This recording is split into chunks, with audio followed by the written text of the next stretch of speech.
Good evening, Dude79 here. Just doing a quick mic check to make sure these audio levels sound good and we sound sexy. So if you're listening and it sounds alright to you, let us know. If it's too loud, let us know. If it's too quiet, I'm going to turn that shit up. We'll be live in just a moment. Hi.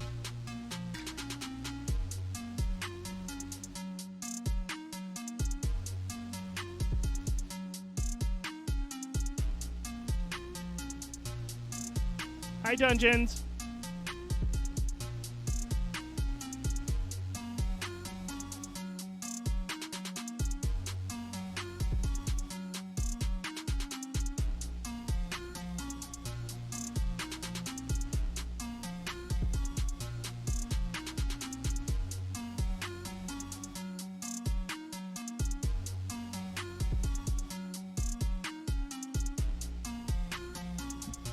Thank you so much, Mr. Cuddles, for that raid. Thank you for bringing your community through. We really appreciate your support, man. We'll be live in just a moment.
Welcome to another edition of Banter and Babble.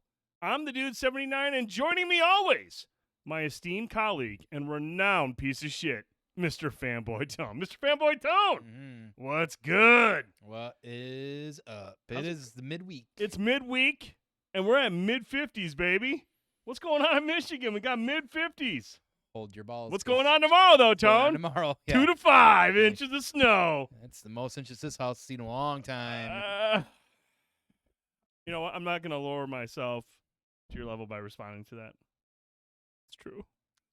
True. It's true. It's hard to argue with that. It's true. From 2 to 5 inches from the floor. Anywho, Tone, man, here we are, man. Another episode. Mm-hmm. Got a decent show. Got some good stuff to talk about tonight. Some weird stuff going on in the world of the MCU. Talk about that a little bit later on as we preview Ant-Man and the Wasp, Quantumania. Yeah, we got a mix of things to get into tonight. A lot of great things all across the spectrums. But as always, first I do want to once again thank you to @SquareKid_. Find him on Instagram for hooking us up with that intro as we bring it in, and of course, you know, we're really thankful to have friends that are good to let us use their awesome talents, we'll say. So, as well, thank you always to Ant House for continuing to let us use his music as well, too, anytime we need it. So, thank you to you guys. We appreciate you guys. Now, as always, 7D, the official, unofficial, unofficial, brings us in with that raid. We thank you for that, 7 Dungeons. Definitely really excited because he will also be at the Midland Mall Comic Con. Yeah, buddy. You know, we're only a few weeks away from the Midland Mall Comic Con. 2 weekends, dude.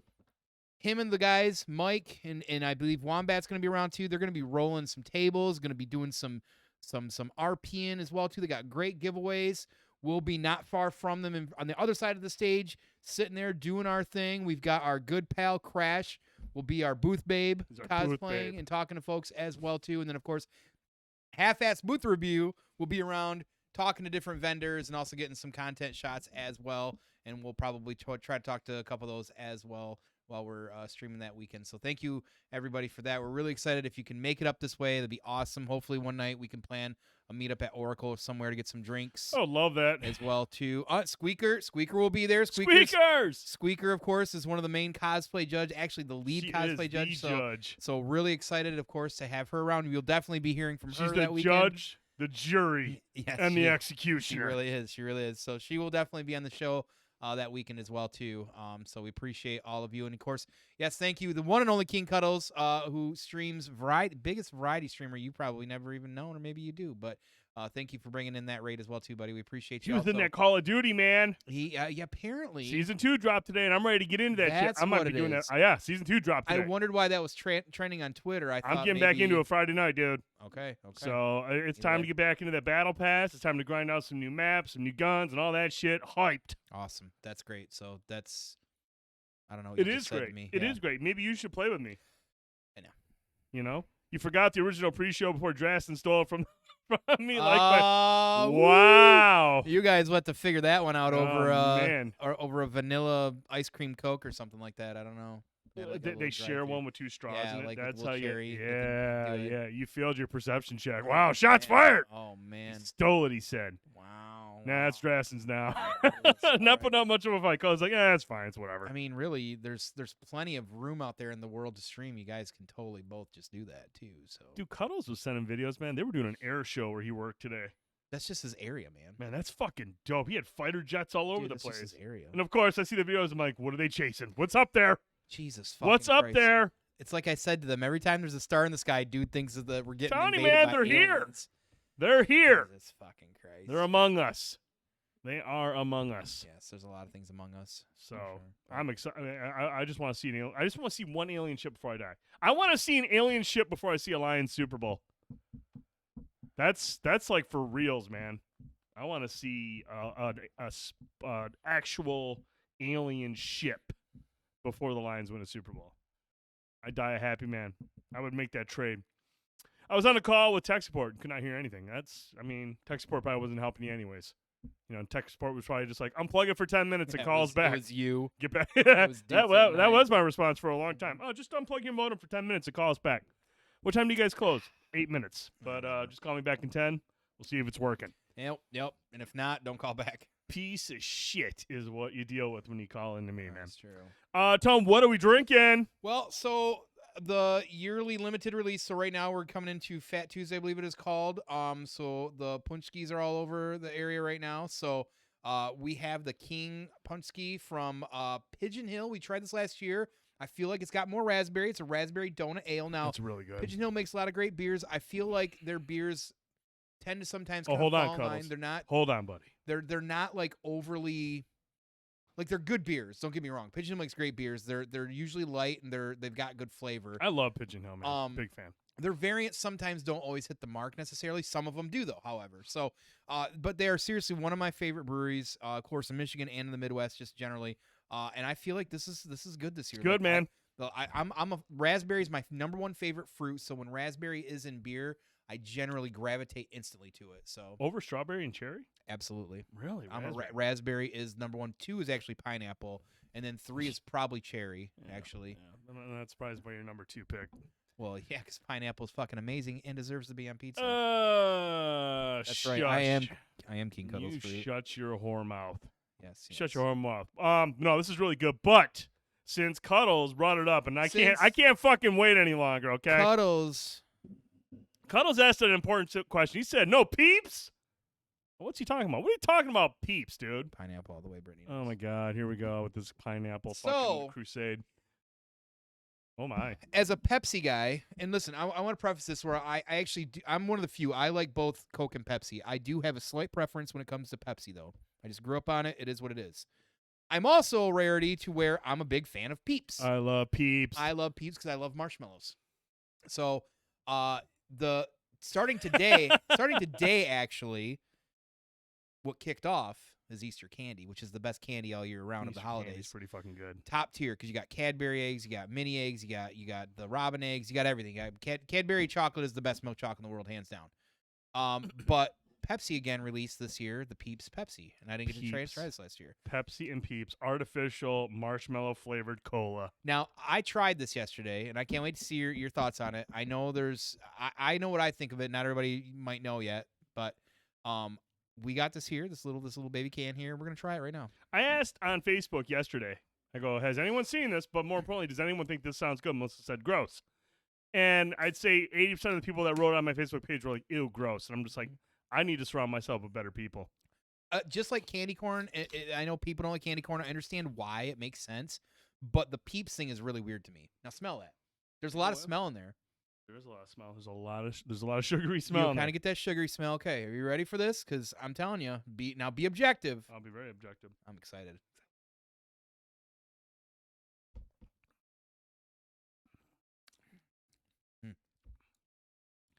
Now I'm telling you right now, I expected this to be mid to me.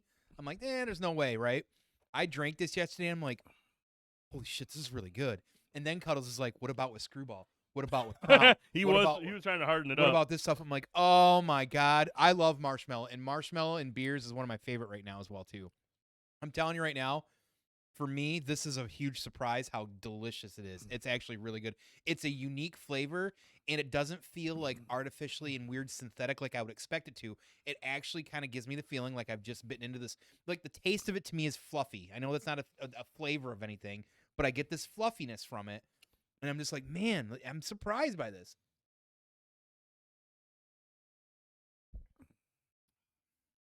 Fucking God damn it if I don't love that. I'm going to get more before it's gone. It's limited. All right. You've had a lot of suck downs. You know, it's good. Mhm. It's really good. But I don't know if I would go bigger than this can. That's fine. I don't think I would do a 20-ounce bottle. But are you surprised by it? I am surprised it's really fucking good. Yeah. I'm really surprised because it does have a very marshmallowy flavor, but it's not super overpowering. But it's there. I mean, you still got that Pepsi consistency. You know, it's just like, okay, it's Pepsi, but with like a nice little marshmallow taste to it. And you know what? The difference to me and Pepsi, and Forjoy says this, he's a super Pepsi fan. He doesn't really touch Coke. But Coke is kind of like, it's also typically more carbonated, and it's a little bit drier in a way. That's the consistency that I get from it too. Pepsi's usually a little less carbonated. It's a little bit more sweeter. I drink a lot of zero Coke or sodas these days, so like this is my favorite right now. I'm hooked on the Wild Cherry Pepsi Zero Sugar right now. I can't leave it alone. And this is somebody who didn't drink a lot of pops till these fucking zero sugars started coming out. But there's something about this. I don't know. Like I took a drink and I'm like, I did not expect that to be good. I'm like, good. Again. It's like it's got a very playful flavor to it, a very playful taste, and it's good. But yeah, this is like the most I would want to drink, and I would not make it a regular thing. I feel like this is like an occasional beer. I think a limited release. I think it's really good. Limited release is smart. I would never make this my go-to everyday Pepsi. Well, I want to try it with like Screwball or something. Oh, yeah, I mean, I harden it up will probably make it more playful. I wonder. But this is like, man, drinking this, and it's just like, it's good. Yeah. It's good. But I just feel like, yeah, it's at a good spot being a limited time thing. And you can burp really good with it. That smells like Peeps and pizza. I had Little Caesars for dinner.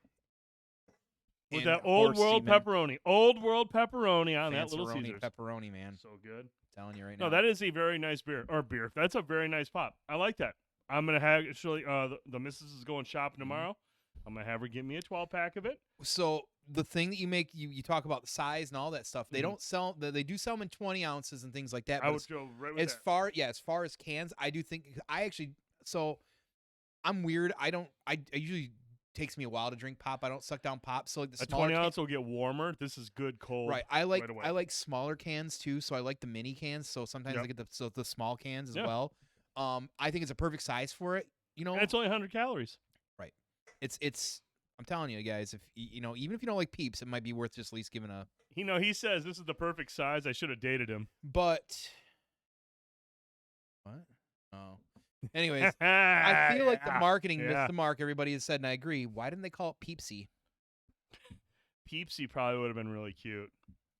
But I do like how it's the Pepsi and there's the little peep right there. Yeah. Just sitting right there, and you got the bunny one too. For all you monsters that don't like Peeps, They're if you fucking get some in your weird. Easter basket, send them to Saginaw. We'll have Yes. them. If your kids get Peeps and you everybody's don't want them pissed. anywhere in your house, Mm-hmm. I'll give you just hit me up, DM me, I'll get you my address. Yeah, we'll light it up. I don't care if it's the Peeps bunny, the Peeps little ducky, whatever. I don't understand how people can't like Peeps. It's so weird to me. It is. It's so weird to me. But then again, so is putting pineapple on pizza. Oh, so it's amazing. Fucking gross. It's amazing. Absolutely disgusting. Tone, what else is new, man? What else is going on? Hey, speaking of half-ass. Speaking of half-ass. What did you guys do this weekend? So we alluded to it last weekend. It doesn't have cherry. That we were going to. I got a burp coming. I know it's. It's a good burp and pop, I'm telling you, something's brewing. It's gonna. It's a good burp and pop. Wait. Let it go. Oh. It's weak. It was. It was really weak. Thought you were better than that. Big Mac sauce. Anyways, we were able to do finally for the first time in a long time. I think the last time we did a beer quest was last summer at some point. You guys went to Midland, yeah? Maybe a Midland trip, no, or maybe it was when we were in Ohio. Yes, I don't recall. Ohio.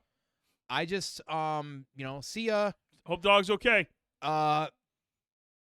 I can't remember. Either way, so we knew we were going to have to knock some rust off, some dust off, all that fun stuff. So we ponied up this weekend after finding out about the place here in Midland called Brinstar from Paul, who Brinstar is also a sponsor now for the Midland Mall Comic Con. Yes. You know, we saw the food. I saw the arcades and the beers. I'm like, oh, another beer arcade in the area. We probably should go check that out. And we did. And I got to tell you, now, I don't know if we have the link to the video here, the full-length video. We probably didn't prep smart enough to do that. Because I did not.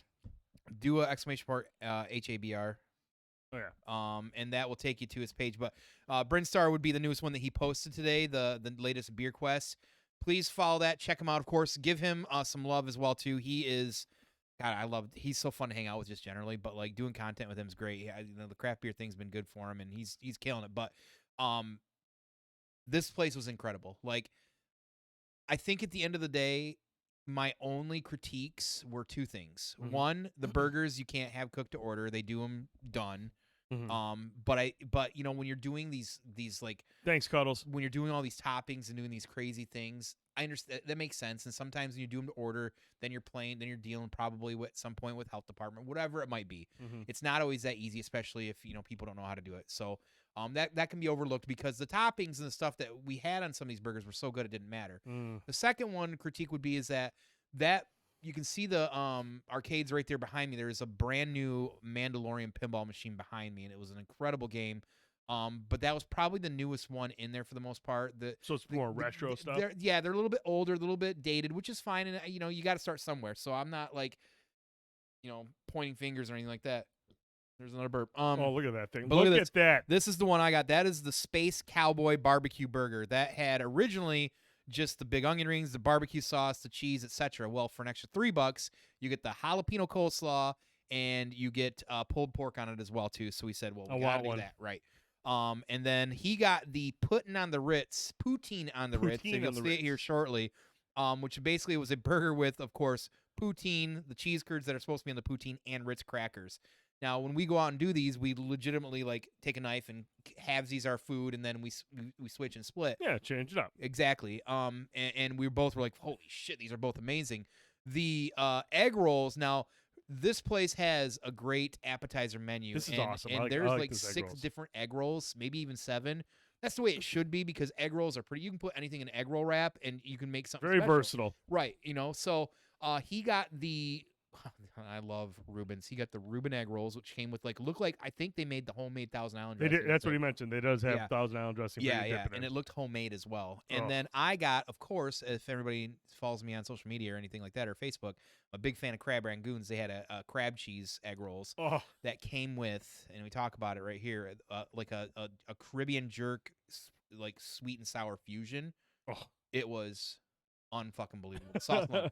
But No, the fries are hand cut. The food is so good. So we already know at that point. So that's the big thing that really drew us there was like looking at the menu, looking at the games, and they got a pretty decent beer selection, pretty on par with everywhere around here, with like some local stuff, craft beer things, and also domestics and things like that as well too. So it was a great experience. The staff was really friendly. Listen, we got there at 11 o'clock when they opened, or right after on a Saturday. Mm-hmm. By the time we were setting up, and about 11:30. A family of 8 came in, and then by the time noon hit, they were probably a third to half full. Oh, wow. And by the time we left, they were like nearly full, like around the bar and everything. They got a massive So kitchen everyone back knows now. to go there. So yeah, so it's caught on really fast. So it's just nice now because now we know on a Saturday or Sunday or whatever, when we go out to Eastman to get some beers or whatever it is, now we got a new spot to go for lunch as well too. Well, So my kids would love that shit, man, because they go out to the Dow Diamond for a Loons game. There you go. And then jump over there, play some arcades, eat some burgers, go. eat some poutine, eat those damn egg rolls. I'd order all 6. I want to try them all. I'm telling you, it was. What else really did they have difficult. other ones that you guys had? I don't fucking remember. You just were so focused on your crab cheese. I literally, Can't fault you for I didn't that. even see the rest of them because all I saw, because the crab cheese was kind of like off to the side. I literally just saw crab cheese egg rolls and didn't even look at the other ones. So I'm getting that one.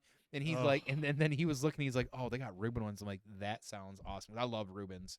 So yeah, it was pretty spot on. That's, I mean, and dude, it's seriously easy to make like egg rolls at home. Mhm. Like I want to just try different ones, like a Philly egg roll or a pizza egg roll. Panda. Panda eating pancakes. What's going on, man? And we're just two dudes talking. Look at that fucking burger. Telling you, Look man, at that thing. that's the one I would probably, because of all the toppings and everything you do with that. And they had a really spicy one there too that I wanted to try. That looked really that good a spicy too. burger. Yeah. But no, honestly, I can't wait to explore more of their food.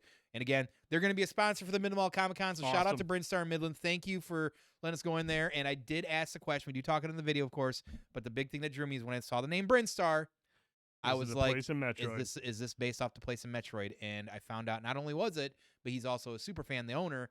And before they opened up, they had a big Metroid painted in the window for months. Ah, that's pretty sweet. So Pretty make sure you check sweet. out Brinstar. It's in downtown Midland, Mhm. and it sounds like they're dope, man. It sounds really good. 1-0003. How you doing tonight? What's going on with you? But Tone, let's get into what we've been playing, man. And speaking of which, You and I have been like deep into 2 different games. yes, And we're gonna talk about that for just a moment. First up, dude, I'm a wizard. that's what I've heard. I am a wizard. I am playing Hogwarts Legacy. Yeah. Cancel me. Look, I understand the controversy behind Hogwarts Legacy. J.K. Rowling is a piece of shit. Cool. She's a scumbag and all that jazz. Avalanche Games makes a sweet fucking game, and they do a great job with this. They've done a fantastic job with this, honestly. I wasn't sure what to expect going into this game. I am not familiar with anything Harry Potter. I have not seen any of the movies, Tone. It's what I've heard. It's weird. Jump into this thinking, I don't know. Am I going to get into this, or is this just going to bore me? Am I going to understand anything? Am I going to understand any references? Probably missing a lot. I'm sure once I watch the movies, I'll be like, oh, I remember that in the game, Right. or I remember this little nod in the game. But, dude, like, based on what everyone has seen with this, the combat is what really stands out. I mean, I'm sure you've seen it in the trailers. Everyone was wondering, what is it going to be like to be a wizard wielding all this different ancient dark magic and what have you. But yeah, dude, especially with how you're able to use your different spells and form combos with them and create curses with them, and then you rank them up and they get more powerful with the gear and the different mods that you can attach to your gear. Dude, the combat is great. And then they have like the shield system on all the enemies. There's like different like elements to your shields. You have to match the shields up, so that kind of keeps the combat a little bit more unpredictable. And you kind of got to keep thinking about stuff. It is a really, really fun game to play. Playing as a wizard, it is a lot of fun to play. Now, I've had one friend who's playing it that said that it reminds him of shades of Witcher for some reason. The combat. Is there any? Do you see any of that comparison? Imagine if you're playing The Witcher, but you only use the spells. Some people do. All you use is your spells, and you're comboing. You're trying to figure out. Like, I use a freeze spell, and then I use an incendiary spell, which will do extra damage. I feel like it does, because it usually just wipes enemies out right away. I couldn't play that game, though. I would be walking around calling all the wizards nerd. I do. I'm like, this guy's such a fucking nerd. But dude, the world that they've created in this game is full of things to do. There's dungeons. There's Merlin's trials, which are like puzzles that you have to complete, and there's battle arenas hidden throughout the area where you can take on hordes enemies or test your might in certain ways. There's a lot to do out in the world of Hogwarts Legacy. There's a lot of things to explore, and it's a fucking big map, dude. And you flying around your broomstick? I got a broomstick, but I actually just got my mount, so I can fly a Gryffindor, I think it is, or I can't. No, that's the name of my house. I can't remember. Hippowing, Hippogriff. Hippogriff. There it is. I actually just got. See, Sorry, nerds. He's like, this guy doesn't know shit about fucking Harry Potter. Hippogriff. So yeah, I'm kind of flying around with that. The flying is a little difficult for me, because it's just, I don't know when they changed flight controls, but like you're using both sticks for like different things, and so it took me a while to like get the hang of it. Like you turn the camera and you go up and down with one, and then you turn left and right with the other, and it's just it's kind of goofy. But if somebody has been playing like a lot of like those types of games, flying games are probably. Yeah. I remember I struggled a little bit with what's the Star Wars one we played for like 5 minutes? Yeah. The Squadron. Rogue. Yeah. What was it? Rogue Squadron. Yeah. Oh, so you're not used to the flight. Not control. used to it, but I'm getting the hang of it. But the only thing I don't like is when you use the camera, it's slow to recenter. So if you turn and you have your hand off the stick, the camera's like really slow to come back. Would they let you change controls in the? I didn't really dive into it too deep to see if it does. I didn't look. Gotcha. Because you could probably make them so they're like verted properly and not. It's just really weird how it just turns. It slowly gets back behind your character when you turn. Like it's not like when you turn, it's not like the camera stays behind you. So it looks weird. It's like the camera's looking straight, but your mount or your broom is like on an angle, and then it slowly starts playing with the controller upside down. No, I don't know. That's just how it's a really weird design choice. It's just something that's kind of a little off-putting, but. You get the hang of it over time. Dude, you can't really enjoy it until you carve a lightning bolt on your face and somehow regain your... Jeez. Lastly, the presentation is sensational. It looks awesome in motion. There's a lot of different modes. There's like a performance mode. And then if you have a TV with VR, you can run like a middle ground mode. It runs really well. You get the good-looking resolution. The voice acting is really well done. The soundtrack is fucking incredible. Like, it is a very...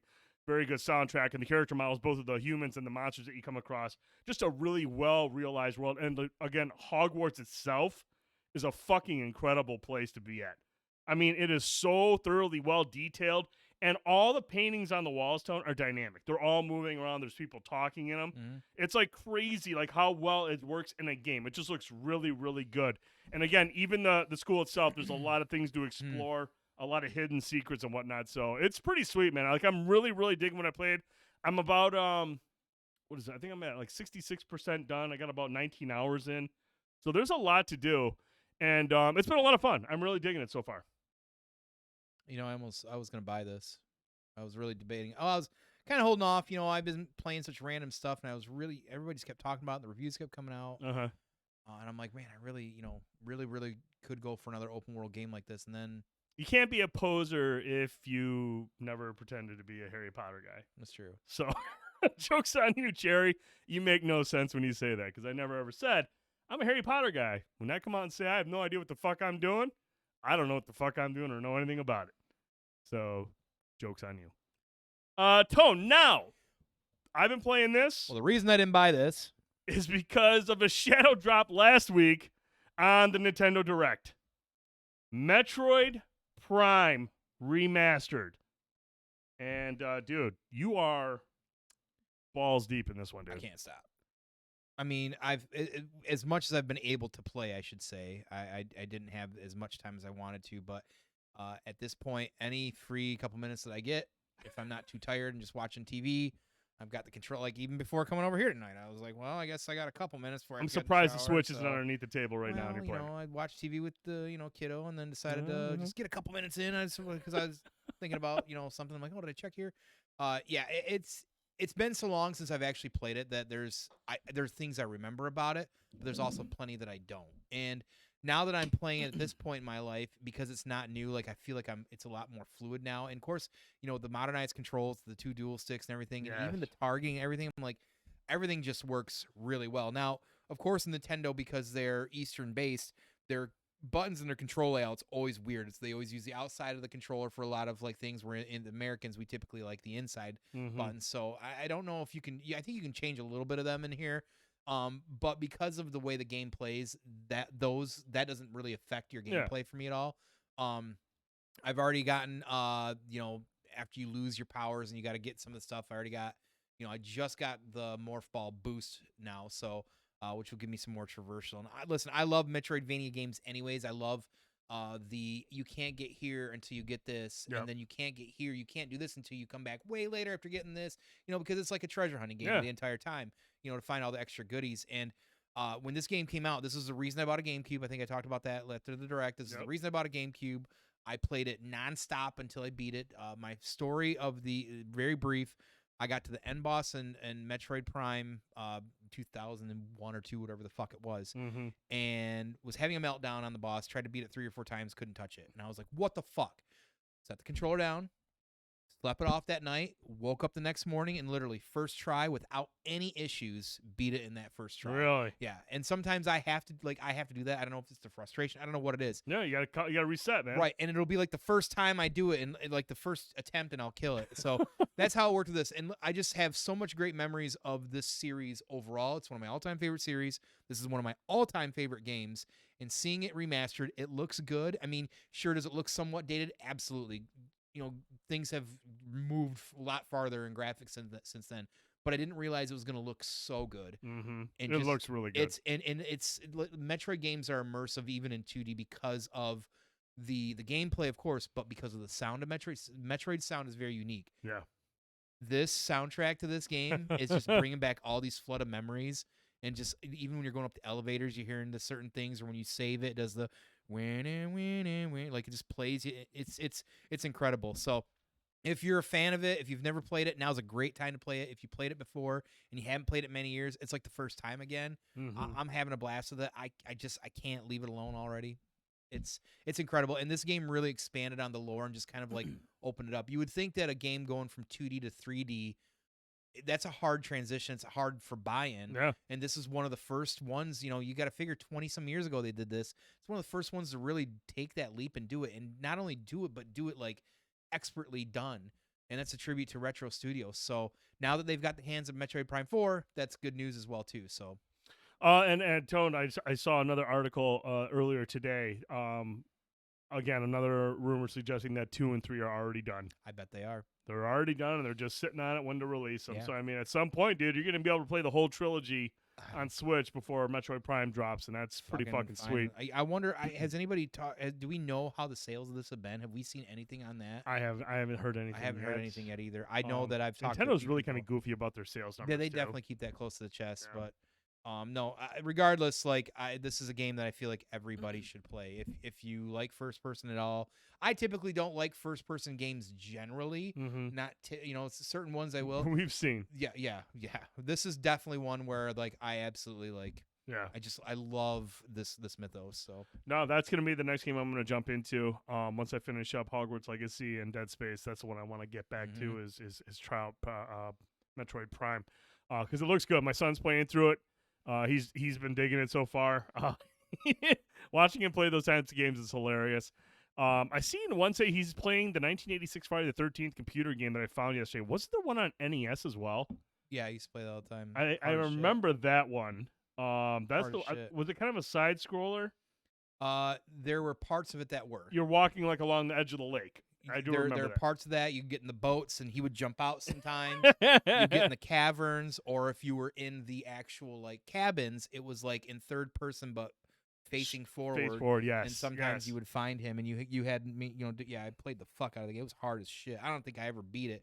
I know I beat Jason one time in one of the cabins, but to actually kill him, you actually have to find his mom's shrine and go through that whole process. So man. I completely forgot about that game. Once I seen one mention, I was like, you know what? I have played that game, dude. It's hard as fuck. Let's see. Crash has been playing the shit out of Tetris. Dial it back to 86 again. Sweet. I mean, Tetris. I seen that Tetris game is coming to PSVR2. The one that was Tetris Connect, I think it is. Effect. A Tetris Effect. Yes. Did you ever play that? That is a pretty sweet game, man. I've heard that. It's a pretty sweet game. Got a dope ass soundtrack for sure. So that's what we've been playing. So we're gonna stick with video games, Tone, because next week Next week. Next week, dude. Next week. We're getting back into it, man. When did the first VR come out? 2017 or 16? One Maybe. of those two. Yeah, somewhere in there. And you and I were early adopters. We got into it right away. We're just we want to be here at the ground level. I want to get into PlayStation. I want to get into VR. It's accessible. And I actually got my pre-order in today. You've had yours in since November. So we're both going to be checking it out. Seems like it's going to be really easy to stream that. So I'm going to make some videos of the games when it comes out. Jay McKenzie, VR is awesome. That guy would say, He definitely would say know. that. He would know, too. He would know and say, yep. He would know how fucking cool VR is. So you and I are picking this up next week, Tone. There's going to be close to 30 games available at launch or in the launch window. There's a lot of stuff coming out for this system, dude. And I just want to get your thoughts. Like, what are some of the games that you're looking forward to, like, day one? What are you going to be hopping into right away? Right away is I'm really curious about Resident Evil 8. I think, like anybody, the Village there. Like, I just kind of, I'm after seeing what I've seen recently. It's definitely, because if you hadn't played 7, I don't know if you played 7 or if anybody played 7 VR. It's unsettling a little bit. Scary games are really awesome in VR. As somebody who's not jumpy and scary and a little bitch like you, I'm sure it's pretty great. You have to wear diapers. The other one, of course, is the Horizon. Just because I love the world, I love what they built, and when you see it working and live on here, it looks literally like you're there. I mean, the VR games now, anyways, look at the water here, you know, and the boring simulator there thing or whatever that is. But I'm definitely curious about the Moss as well too. You were mentioning that. The thing for me is because I got a Quest, there's some games that I already have that I won't probably necessarily worry about because they're going to be on, you know, the launch of the PSVR2. I did see, I guess I didn't realize that Farpoint was going to be getting re-released on the PSVR2. Is Farpoint coming out? I don't know when, but I did see that listed today. Now, I don't know if that was official, but when I was just kind of like reviewing the list of things, that did get mentioned somewhere. So being that I think that was a Sony title, I would imagine, or at least something under their banner, they might want that. Was that a Sony game? I think it was. Yeah. So anyways, it'll be interesting to see how that's going to work without a gun. But at the end of the day, like, you know, I'm going to wait to see what else comes out next week. Like I said, this game does look, I love platforming. Moss looks incredible because, I mean, and what I played of the first one, it's really cool because it is a platformer. I already got it 7. And that you're kind of looking down into the world. It's kind of like when you're watching 3D, when they, like an Avatar, where you're kind of looking into that world. And when games start doing that, that's what you're kind of like getting out of Moss, is you're looking into that world, playing through everything. And it's just a very immersive, different type of experience. This is the one I'm actually kind of curious about, is Pavlov. Now, look, Firewall Ultra is slated to come out later this year. That's the one that came with a gun that was fucking sweet. That's the one that's got a very niche, like, cult following, It's got a very serious following. Now, I know Pavlov has been on PC for a while in VR. This game looks really cool, but the thing that I like about it is there are some pretty cool modes in this. Obviously, it's got your typical competitive modes, but then there's one where it's like you're playing as like a monster. It's like a 9v1, and the other team is like at night, and they got their lights, and they're trying to find you in a facility. So it's not just competitive stuff. And I guess there's like some PvE elements too, some PvE modes. So it sounds like it's got a decent amount of. Is that something we could play together, maybe? I mean, yeah, it's multiplayer. Oh, man, I have to get that done too. So I think Pavlov looks pretty good, but I mean, dude, I was going through some of the videos of the other games coming out at launch, and I see this one. I'm like, it says Crossfire. I'm like, that's not Crossfire. Like Crossfire. The Crossfire that just shut down on Xbox. It's been out for like 6 months. Remember that Crossfire X that was big in Japan? Is that seriously coming on PSVR? It's not Crossfire X, but it's Crossfire something else. And I see it said Smitegate. I'm like, that is the same developer. And I was like, man, and it looks good, but I'm just like, I feel like I got burned with Crossfire X. So I'm gonna lean into Pavlov first, and then wait for Firewall Ultra towards the sometime later this year. But I am really, really excited about this. I love the VR, says Mike, but I already have the Quest 2 and a Rift. Ain't no way I'm buying another VR headset. Most of the games are already on PC. We're gonna kind of tackle that in a minute because I understand that's a good perspective. Yeah, I just like I had a Quest for a while. I think it's a nice headset. I just, I'm more sold into the PlayStation ecosystem than I am on PC. I've got games on there that are going to be transforming, like Thumper. I don't know if you ever saw Thumper. I was going to show you the trailer for that. Thumper is getting a PSVR2 update next week, and it's fucking awesome. Oh, yeah, you were telling me about that. It's really, really good. But like, yeah, I'm really excited about this because like, here's the thing, Tone, and this is one thing I wanted to talk to you about. Like in terms of what I'm looking forward to with PSVR2 and VR in general going forward, I feel like VR has had a good 5 years to solidify its relevancy, how that it belongs here, it belongs to be a part of the conversation of gaming. Oh yeah.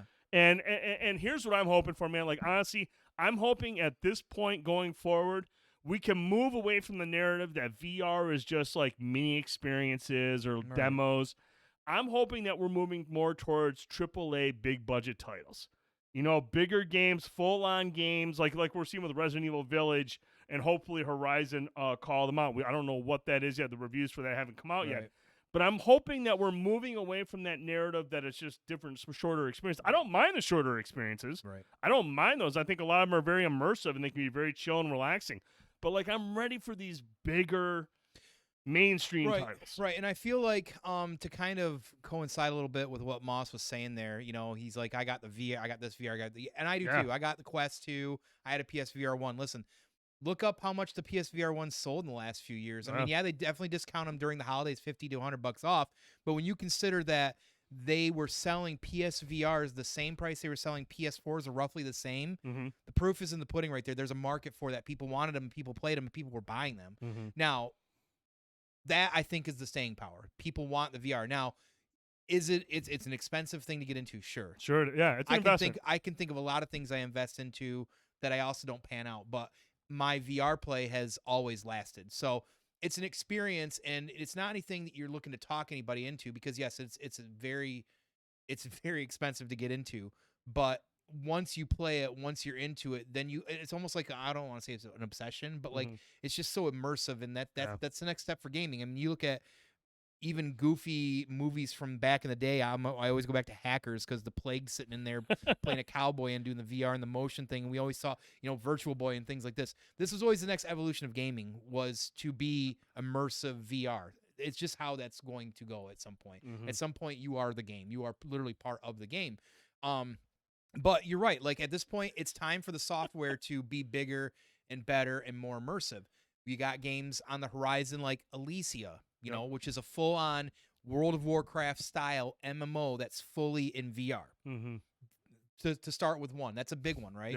But you know, again, to go back with what Moss is saying, like, we need, because yeah, PC's got a lot of stuff. It's easy with PC because and you can do like side quests, and you can do side load games.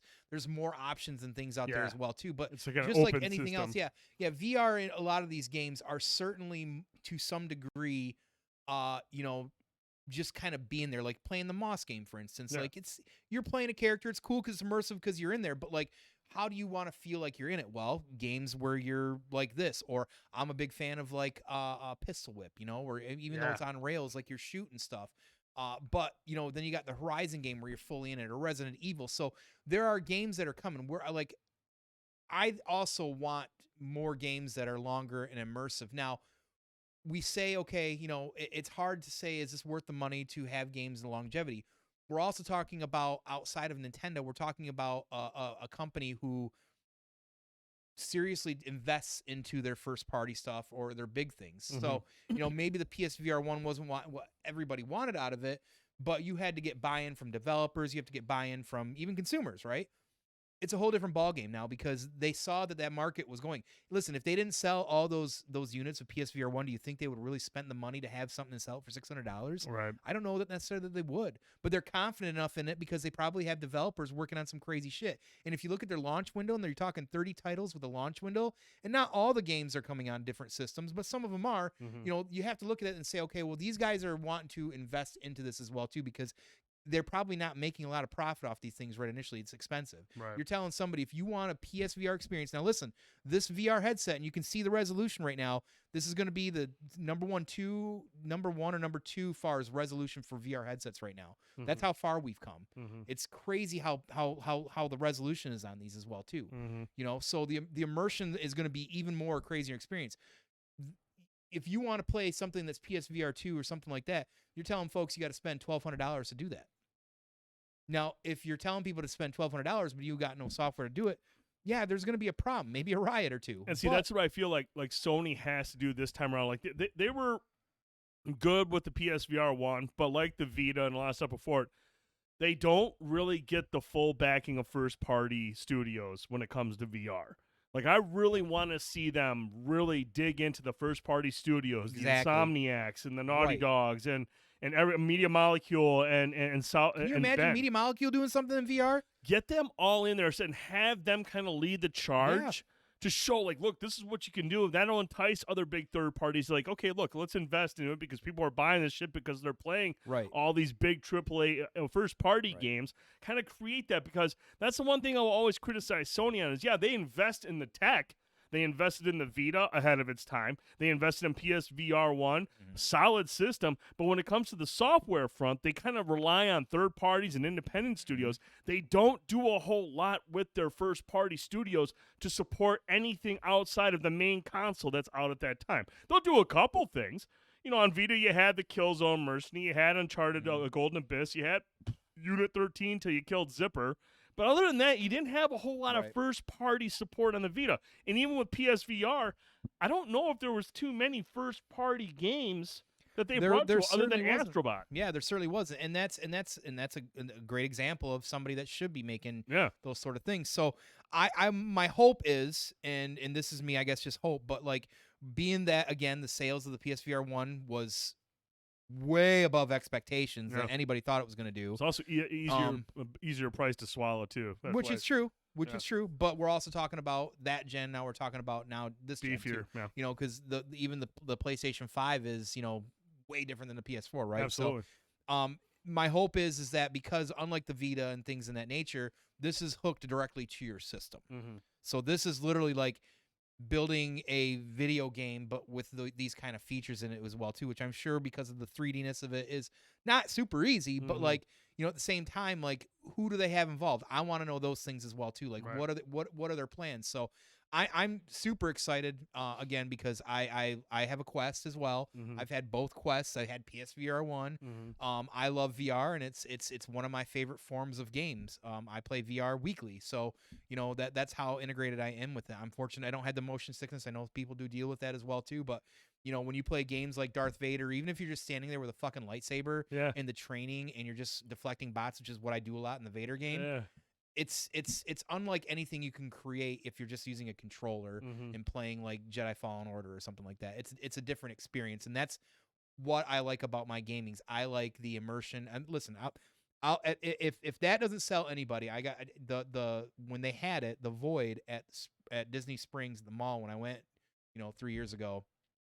When you get helmeted and chested up, and you walk into parts of, you know, Mustafar or wherever we were, like a part of Rogue One, and you're walking in there, and stormtroopers are shooting, you're feeling taps on your thing, and you're getting hit.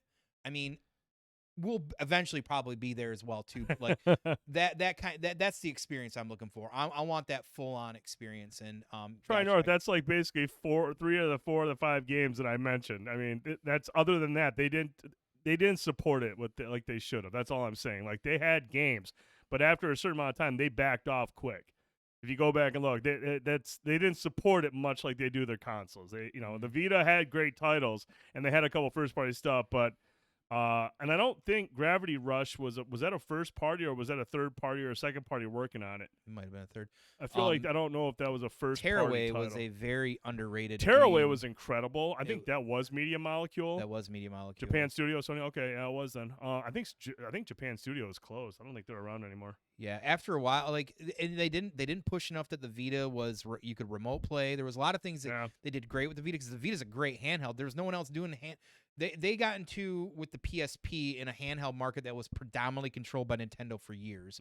It was a good way to do it, but you know, it was just unfortunate they didn't have more of their lead developers get involved there and do more. So, it's a shame. I mean that's Uncharted, Killzone, Wipeout, Tearaway. That's 6 games. I mean that's not support. That's just here's our effort. We'll see how it sells, and then now we're gonna let third party stuff, and then third party stuff. You had Call of Duty, Black Ops Declassified, which is an absolute disaster. I'm a Vita still have the 2 that I use all the time. Rogue Legacy. Dude, I was a Vita fan. I had the original model, and then I had the newer one that came out, the smaller model. I love the Vita. Freedom Wars was an incredibly underrated game on the Vita. It was basically like this futuristic Monster Hunter game where you were in prison and you had to go Sounds on these sweet. missions to knock off time off your sentence, and then you're going out into like these apocalyptic wastelands where you're taking on huge metal machines. Like Freedom Wars was seriously a fucking incredible game. Freedom Wars was criminally underrated. Unit 13 was amazing. When they shuttered Zipper after Unit 13 came out, that's why I was just like, dude, I was furious. I was just like, I understand SOCOM 4 failed, but Unit 13 was a fucking dope ass SOCOM game 4 failing wasn't on all their Vita. fault though either. No, it wasn't. It wasn't. But I loved Unit 13. Unit 13 was fucking amazing. That was a really, really good game. It looked good. It played good. It had like daily missions for you to knock out. You could play it cooperatively. It was a really, really good game. I was a huge fan of Unit 13. I still have that. I still play that occasionally. But, you know, we had Helldivers on Vita. I mean, that was a great game. That was cool because that one was cross-save with the PS3. Yeah, the cross-save, there was, like I said, there was a lot of things. You But look at the Vita, dude, it's still light years ahead of what the Switch is capable of in terms of like its functionality. right, and like I can tell you, as somebody who sold them fucking things, like the software stopped real fast. And you were getting like, you even got great like third party like JRPGs on them as well too. Like, I mean, I think the one Persona game was only on the Vita for a long time. You know what I mean? And that's where Trails of Cold Steel, that's where it got a lot of its start, was Vita as well too. So, you know, I don't know. We'll just either way digress. You know, the point is, I think is that clearly we're excited about PSVR2, and we know there's not a lot of VR folks out there. If anybody ever wants to try it, let us know. Maybe we can hook it up or something like that. Moss, I could talk about the Vita all day, man. I could talk about the Vita all day. Yeah, I was gonna say he's a huge Vita guy too. Yep. The Vita was ahead of its time, and it's still fucking good, man. It's still good. Yeah, it was a shame that we couldn't keep it going, but yeah, I'm excited for next week. I'm excited to jump into some more VR. So absolutely. Yeah, all right, Tone. JRPG, So that's our right? PSVR2 segment. Yeah. Let's bounce on over. We got a review, Tone. We got to talk about the Legend of Vox Machina Season 2. I actually had to message Drassen at I'm like, wait, was that the finale? He's like, Was. yeah. I'm like, motherfucker. Dude, what? Yeah, it ended, and I was just like, "Oh my god, dude!" They because I feel like there was more of a cliffhanger in this. I mean, the cliffhanger last season was the dragon showing up. Yeah, but like now that you know how dire the situation is, it was an even bigger cliffhanger because you're just like, "No, no." Yeah, But John, let's get your thoughts on Legend of Vox Machina Season 2, man. I just can't believe that we are in a spot right now with somebody who watches anime. I love anime. I watch a lot of animation. And the reason I love animation so much, or anime, is because what they do in anime is are able to, just like in live action, create compelling storytelling, great character development, levity. You know, the levity between East and West is different, but it's still, almost cutesy, or still like, still something charming, or whatever you want to say, enjoyable. But man, as somebody who's never stopped watching cartoons, but now getting like into these adult themed ones like Invincible, but getting something based off of more medieval, clearly Dungeons and Dragons, I can't tell you how amazing it is. I'd rather watch this than probably some other shows that we talk about on here as well too. Or at the very least, this puts its name in the hat for being as good as those shows. And this season, like the first season was great. You got some great background stories with a couple of the characters, and then this season they did the same thing as well too, where you got a couple other backgrounds between some other characters, so they're taking their time to kind of like, here's their background arcs and things like that. And you got some great ones with Grog, who clearly Grog is like one of my favorite characters in the series anyways, and his background is really fucking awesome, and he's just a fun character generally. But man, again, like you said, like the cliffhanger in this one was just like, I was so on the edge the entire time watching it, even compared to the first season, because you're still trying to get to learn the characters and the dynamics. Like the armor that Vex is getting involved in and stuff like that. You're like, what's going on there? Like, there's more. And like, so yeah. And just like I said, overall, just like any live action, you are literally invested in these characters and what the stories are being told of that. I honestly, like every single episode I watched, I was completely glued to. And again, I always say it, when I'm really glued to something, when I'm barely looking at my phone, or I got to pause the what I'm watching to actually take the minute to look at my phone if I actually have to. So, I'm so thankful that this came up as a Kickstarter. I did, when I Kickstarted, I think I kickstarted for the digital. I don't remember all the stuff. Drastin probably talk about that a little bit better, but when this came up and he was talking about it, and I clearly knew who these guys were, I'm like, yeah, I got to kickstart this, and it got funded really fast. Amazon picked it up, and I gotta hope, and I haven't seen anything yet. I really hope that they're picking up more. The rumors right now of a movie or something going on. I don't know what's going on with it. I just know that clearly we had a cliffhanger of season 2. We got even more talented celebrities doing voices in season 2 to the point where I was like, you even yesterday, you're like, is this? I'm like, I don't know, maybe it was. And because last week I'm like, I think that was Billy Boyd doing a voice. And Billy Boyd, Troy Baker. So yeah, man, if you're not watching, I'm telling you, you need to watch Vox Machina ASAP on Prime. Whatever else you're watching, there's a good chance this might be better. I mean that wholeheartedly. Oh, I mean, he's not wrong. I mean, this continues to be one of those animated series that's showing us that they can be just as compelling and touch on mature themes and create just as much buzz as a lot of like live action shows. And it's bolstered by great performances, it's bolstered by great writing, and the animation is fantastic. Like, they really capture a lot of what's going on, a lot of the emotion, and it's not just, a lot of it is subtle. It's the lighting, or it's the ambiance of the scene that really conveys the emotion that the characters are dealing with. Grog has a lot of somber scenes that he's in, because there's, that's what I like about the season is, again, like you mentioned, we explore the backstories of like Grog and Scanlan. We get a lot about him towards the end of the season. Yeah. And the way they dive into those things, and it peels back layers on these characters who could really just be like one-dimensional, overly confident heroes, but they're more than that. These are characters that have like real flaws. They have things that they're struggling with, some of them more subconscious, and they get into these situations where everything's kind of brought to the forefront, and now they have to not only worry about the Chroma Conclave, they got to worry about what they're dealing with within.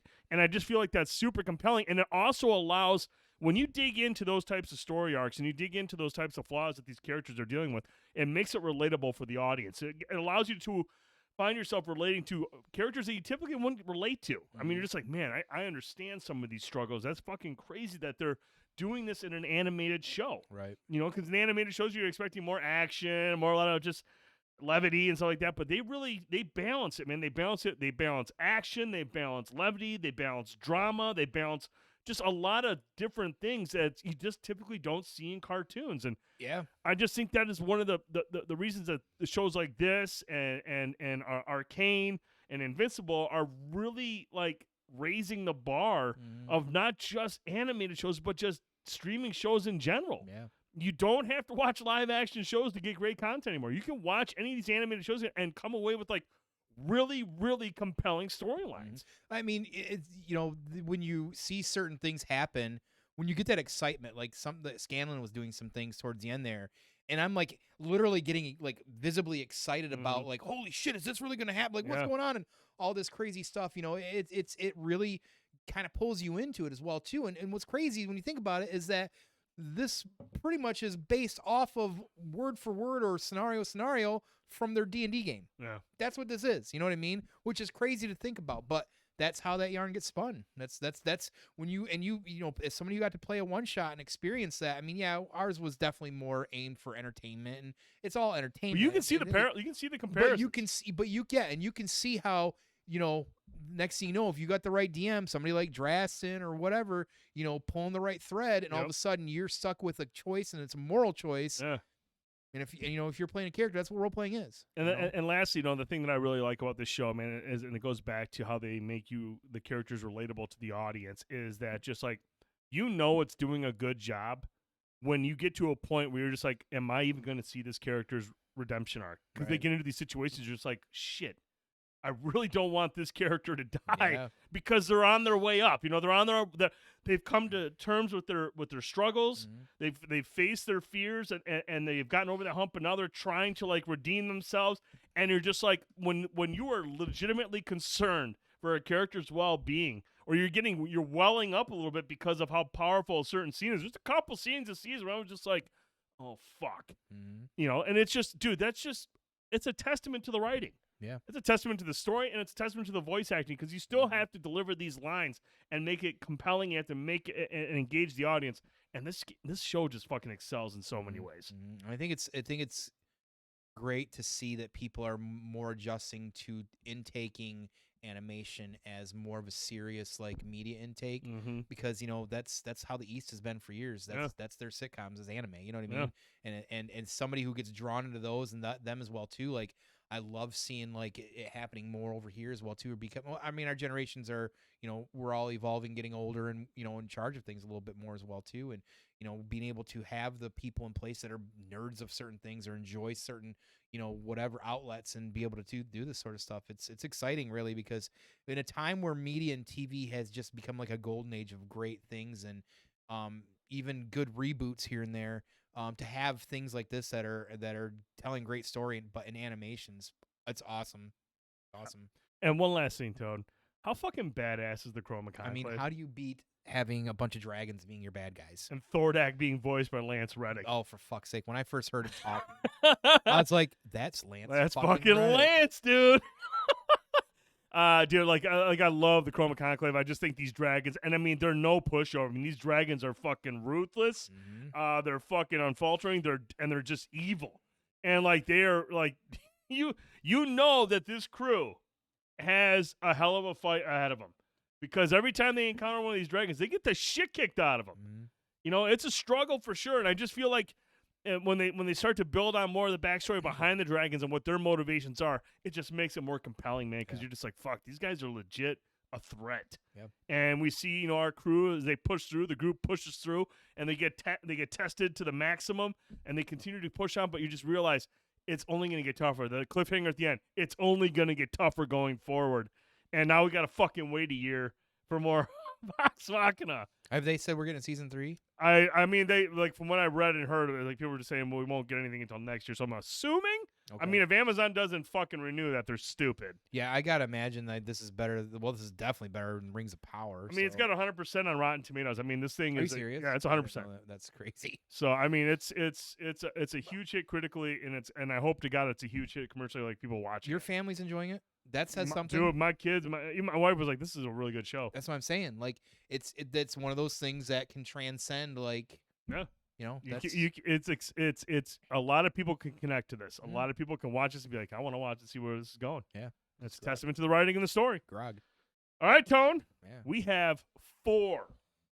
Oh boy! 4 trailers. 4 trailers. Couple of them from the Super Bowl. One of them I just grabbed because Children of the Corn. How bad can it be? Okay.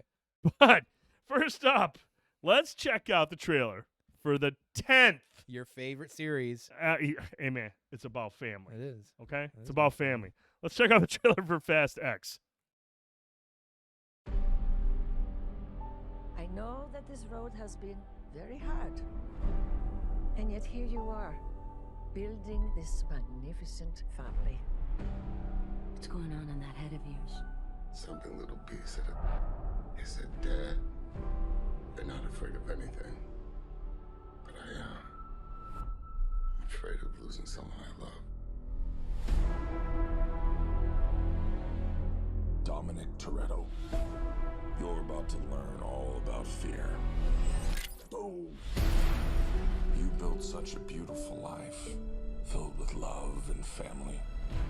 I never got that chance. You stole that from me. My future. My family. And now, I'm gonna break yours.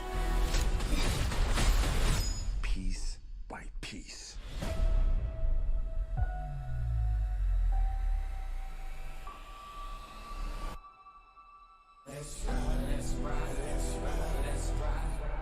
He's coming for you with everything. What's the plan, Dom? I'm not sure anymore. One of us might not come back from this. But we have to fight. Never accept death when suffering is owed.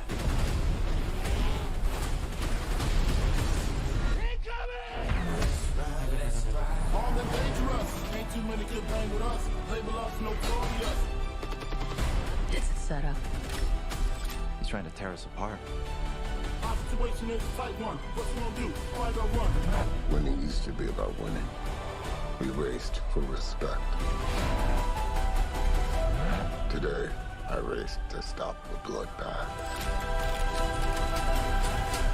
That's the problem with having such a big family. How do you choose the ones you save?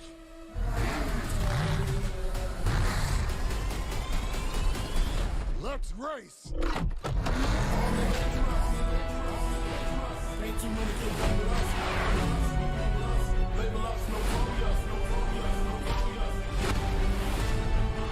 You still know how to drive? What do you think? It's showtime. Here we go.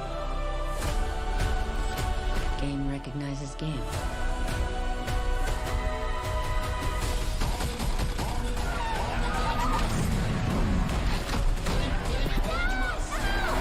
I'm coming for you, son.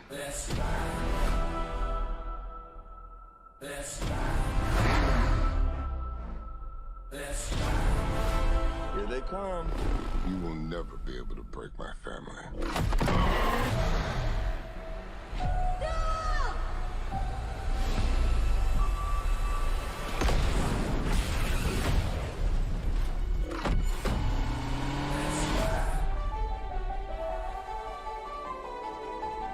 Good morning, sunshine. You gotta be kidding me.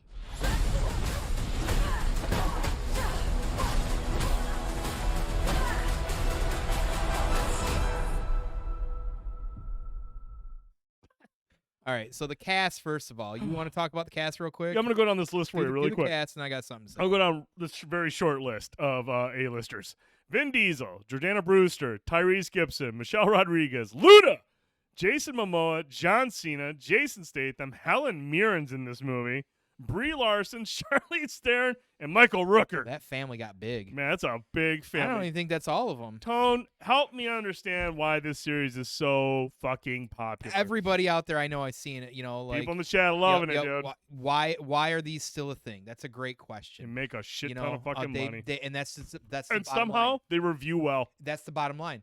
Like it's a series that began out one way and just kept going, and you really have to kind of suspend your imagination or your belief on some of this stuff because they want you to just enjoy them for what they are, and they become overly popular casual popcorn flicks because they're actiony.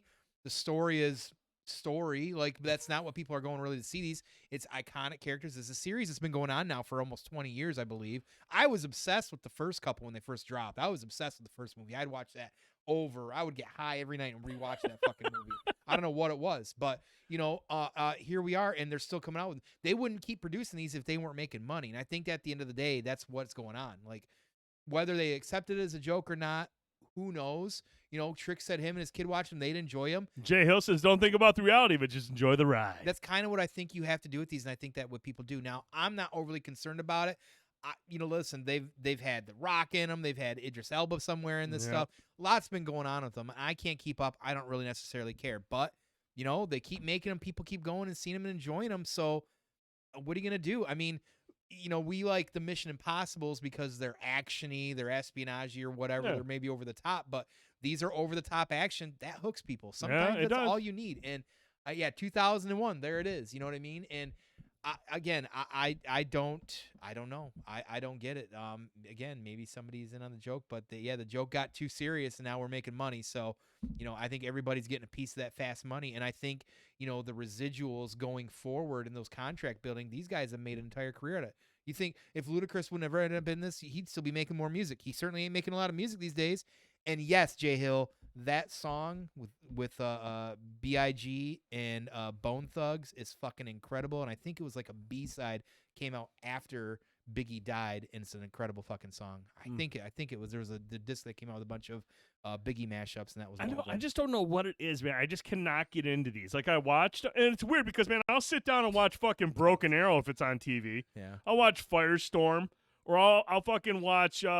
I mean, just any of these mindless, just terrible virtuosity with Russell Crowe and Denzel Washington. How are those sequels These doing? movies come, yeah, exactly. These movies come out, I watch them, and then I watch Fast and Furious movies, and I'm just like, oh my God. Like, it's just, I don't know if I have like a certain level of belief. Like I can shut my brain off for like a certain, like a lot of time. Like again, Firestorm, Broken Arrow. These are dumb movies. But when I watch these, I'm just like, I can't do this. And I'm not comparing the two, but I'm 30, 40 TVs and movies deep in Marvel, and there's people out there that probably look at them and think the same fucking thing. Yeah, that's you know true. what I mean? But might go pay popcorn money for, Dom Toretto still getting in his beast machine and pulling. Come on, the action scene, dropping out of a or the one gets hooked by two choppers. He's the fucking Fall Guy or Knight Rider or something, and then he hits like his nitro or whatever it is, the nitrous in the fucking helicopter. That's a cool looking scene. Yeah. I mean, yeah. He's got to trade some substance for some fun. I don't know. I just really need to try to go into this and just not think enjoy explosions. Jason Momoa is the villain. Who's next? Henry Cavill? Wasn't he in one of these? I don't fucking know. Everybody. He might as well be. I mean, that's what I'm saying. Like, we get the whole DCU shut down. Let's say these guys need cameos now. Let's look it up. I don't fucking know. Fucking Helen Mirren. She's like a fucking. What is like Helen Mirren doing in this movie? But getting a check. I actually think Helen Mirren's hot for it. I think she's like always been and always will be. She'll be a dude. fucking cadaver. Was it the movie Red? Doesn't matter. Yes. With Bruce Willis, Yep. like I always thought, I was like, oh my god, she is just amazing for being an older hot woman. in a coffin. I don't Big care. fish. Hot in a coffin. Yep. Vin Diesel wants RDJ to be the villain of Fast 11. Of course he does. She's Statham's mom. Oh shit, I didn't know that. Okay, well. I forgot Statham was in it until I saw him. Like, yeah, because is he Hobbs or is he Shaw? I don't fucking know. I don't even know. Is it Hobbs and Shaw? Is there 11 of them? There's going to be an Expendables crossover at this point, right? I mean, the casts are just so massive. There's another series I could not get past. The first one was Expendables. I love them. Dude, which one is Harrison Ford in? Is he in 3? Maybe. Because I think 3 is the one where Bruce Willis had a issue with Stallone, and he wasn't in 3, so they brought Harrison Ford. 3 was where I won in both too. I really liked 3 is where it just got you could tell they were kind of dialing it in. Yeah, I felt. But there is a new Riddick coming. Ooh, new Riddick movie. I've heard that rumor. That seems really. I don't know. A lot of the things I love Vin Diesel because he's a nerd's nerd and a true nerd's nerd. But his endeavors outside of things when he's got more control just don't take off. Yeah. Like that. So I mean, Pitch Black, fucking amazing. Pitch Black was really good. Riddick was overly CGI and it definitely doesn't hold its weight. But you did get, the one and only fucking what's his name from fucking Boys? God, I can't think of his name. Carl Urban. Carl Urban's in it, is a great villain, but yeah, they just expanded too fast into the sci-fi with that one, whereas Pitch Black was more localized and pretty awesome because it was a horror film. I meant to mention it to you. Jay Hill sent me a thing. They announced I Am Legend 2 is going to have Michael B. Jordan and Will Smith. Okay. Interesting. Well, they got to replace Will Smith, I guess. I don't know what's going on with that. Fast and Furious speeds ahead of X-Men with 6.2 billion in earnings. Its 5th biggest franchise. Well, I mean, that's why they make them. That's why they could keep making them. It's literally, this point, it's not just about family, it's about money. It's not about family. It's really about money. Well, all right, Tone. Money buys Let's happiness. get to the next trailer. This one I pulled because I was seeing, oh my God, Children in the Corn. Fuck, let's check it. And it's a Red Band trailer. How bad can it be? Well,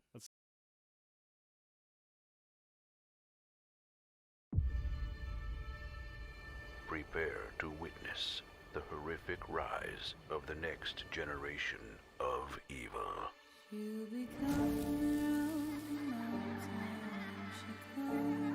Based on the short story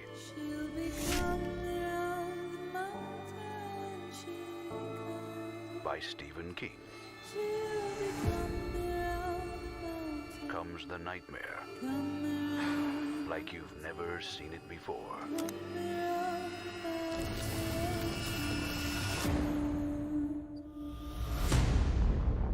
I know, it sucks.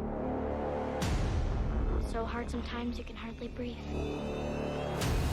But I can help with your pain.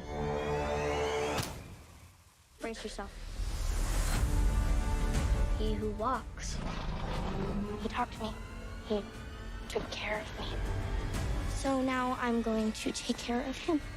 Like killing all the adults. For starters.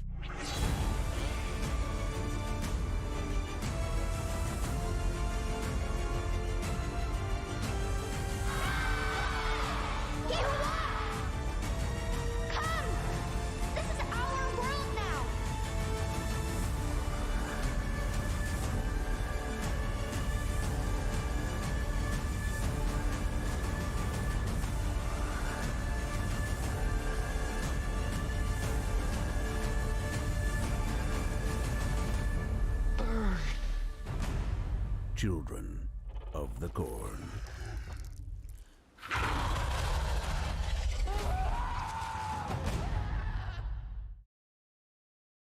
Rated R is a good start.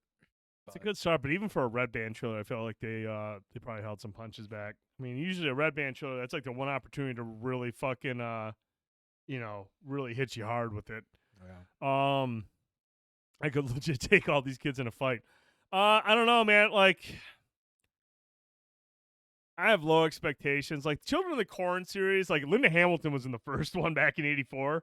And like the series really went downhill fast. Like there's a bunch of them, and I remember they were always on like USA at night, up all night or something. Like they'd run those. Like it was like a late Saturday, early morning movie that would pop up on those channels, and they were just kind of like really dumb.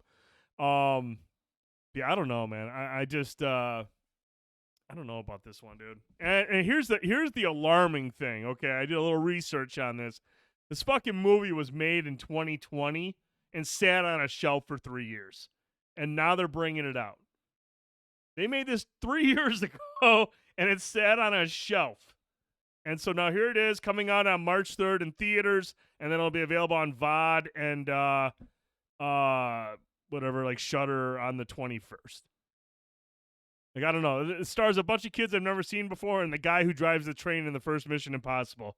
The guy in the jail cell is the same guy who's driving the train in Mission Impossible. So there's your big actor, the guy who was on Mission Impossible for like 12 seconds. Yeah, and I know Pork Chop kind of mentioned it too. I've seen a lot of people questioning the choice of gender swapping for Malachi as well. I'm never really anybody that usually cares, I guess, so much. But I do kind of sometimes get it when certain characters are so one way or a story was written. I can kind of understand that as well too. But I think for me overall, regardless of that, just this didn't do anything for me. Like I'm probably gonna watch it. I mean, when you have a Shudder film, you have looks, which is weird. That tells you they sat on it for 3 years and they're releasing it on Shudder. And it's based off something Stephen King. That kind of seems like the roadmap of telling. You know what vibe I got from this? Please tell. Firestarter. Yeah. The Zac Efron one that was just fucking terrible. I was hoping that was going to be. That's the same vibe I got from this trailer. I was like, man, yeah. this feels like this is just going to underdeliver Yeah. and not be very good. I mean, again, for a Red Band trailer, you didn't really get to see too much Red Band stuff. I mean, you saw a couple bodies, but usually, like I said, in a Red Band trailer, they push the envelope. They're really trying to like, hey, there's a lot of fucking blood and guts in this. Even that was kind of like underwhelming in the trailer.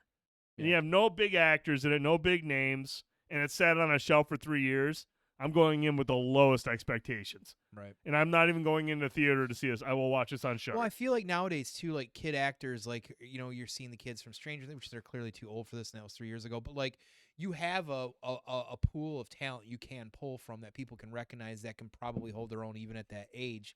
And, like, I do agree, like, sometimes it's not right to do that, but I feel like when you're trying to, when there's kids involved and you want to make it believable, you almost kind of need that good acting to kind of, like, draw you into it. Like in something like this, like especially if it's rebooted nowadays, I feel like you want like somebody to help kind of lead the way. So J. Hill said the trailer was weird having a narrator like the 90s trailers. I made a comment about that. I'm like, I thought that guy died. Like I don't know what's going on there. So it was really weird. Like it's just a really weird trailer.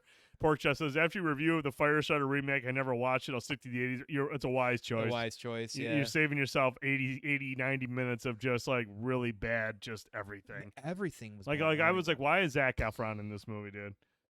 And I mean, like, look, I will say, like, I loved, I liked the original Firestarter. I thought it was a good movie when I was a kid. Obviously, Drew Barrymore is awesome in it.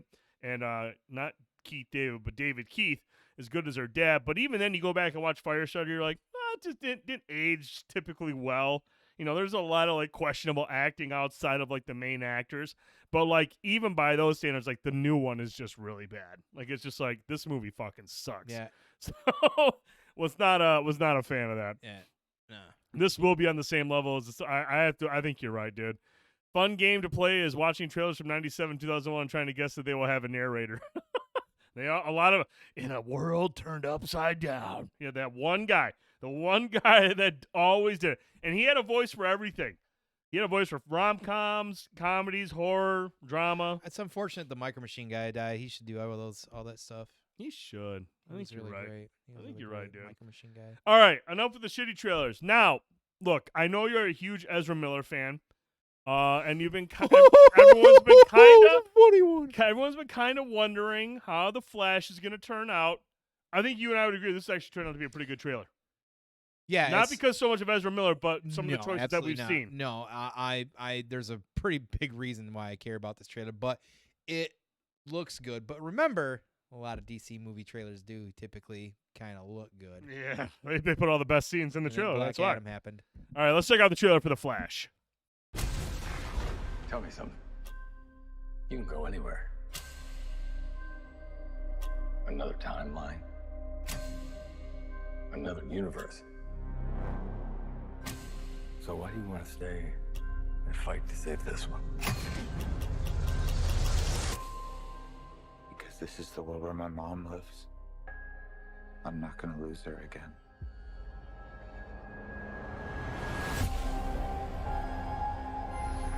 Time has a pattern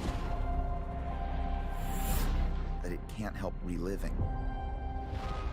Different people, different worlds, drawn to each other like magnets.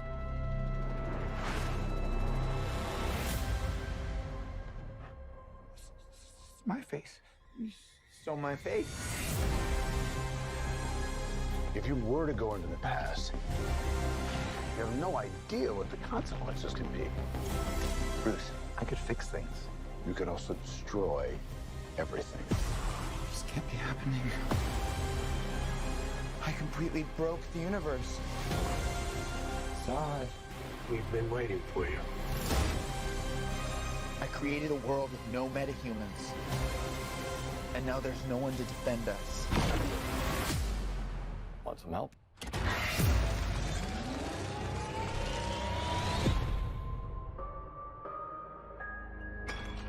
Oh. You are? Yeah. I'm Batman.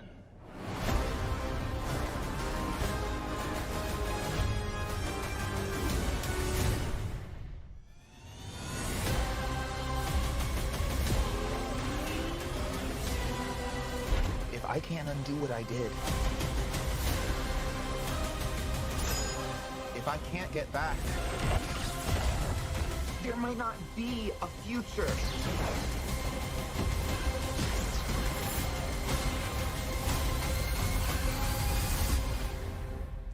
What's the play? Batman, what do we do? We try not to die.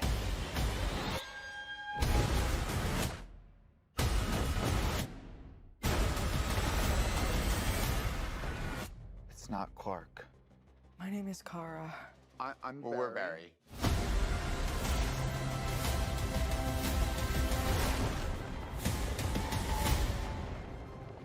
Barry, what are you doing? Our kids are gonna want to see this.